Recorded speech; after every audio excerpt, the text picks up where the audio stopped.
Okay, let's admit it. When we read through books like Exodus and Leviticus, there are certain verses, certain laws that just don't make much sense to us, either as modern people or as Christians.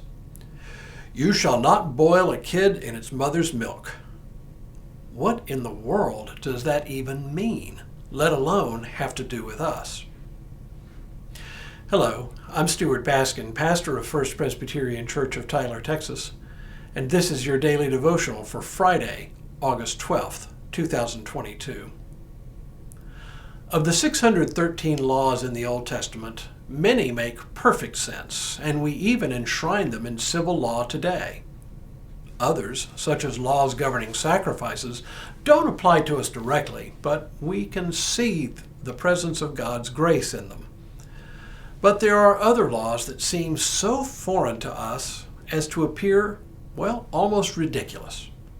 But even these often have their purpose, and even though they seem irrelevant, they do have continuing relevance for us today. Let's just select a few of these. From the section in Leviticus 19, part of which we have already read together, comes these more obscure laws.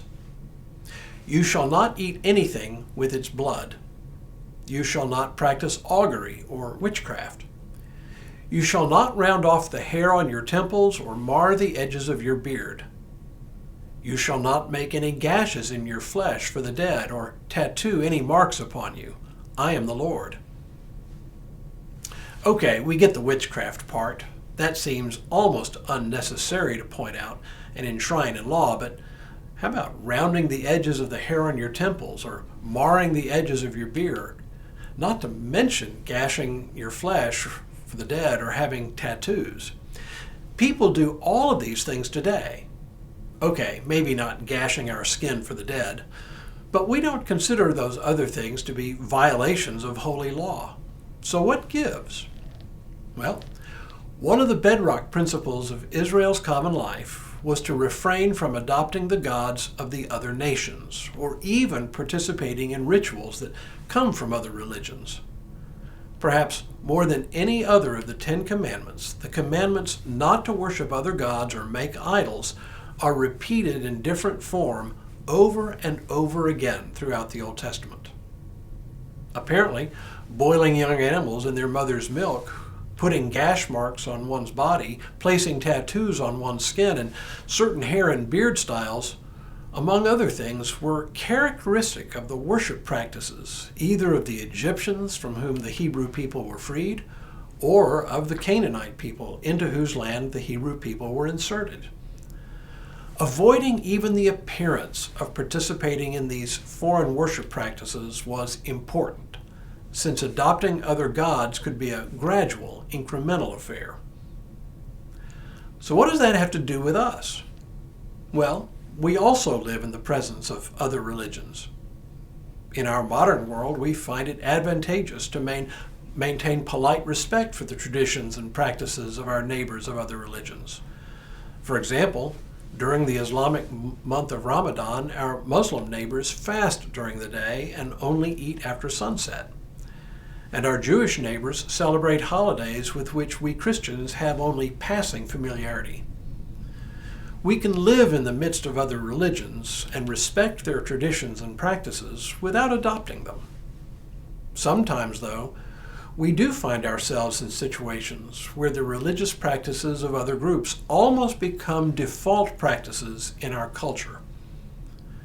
Granted, Roman Catholicism is merely another branch of the Christian family, but in many parts of the country, including my hometown of San Antonio, schools only served fish for the meat course during lunch on Fridays.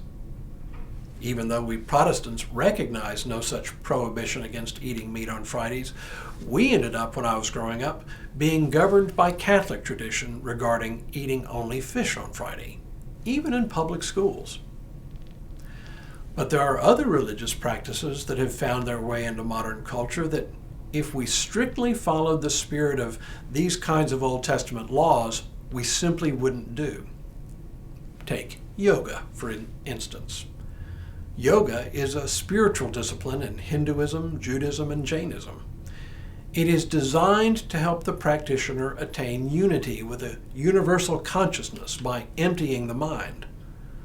But many Christian people find that it is a fine form of physical exercise and even a fine way to engage in prayer and meditation. Some Christians, especially in India, forbid practicing yoga because of its close association with other religions.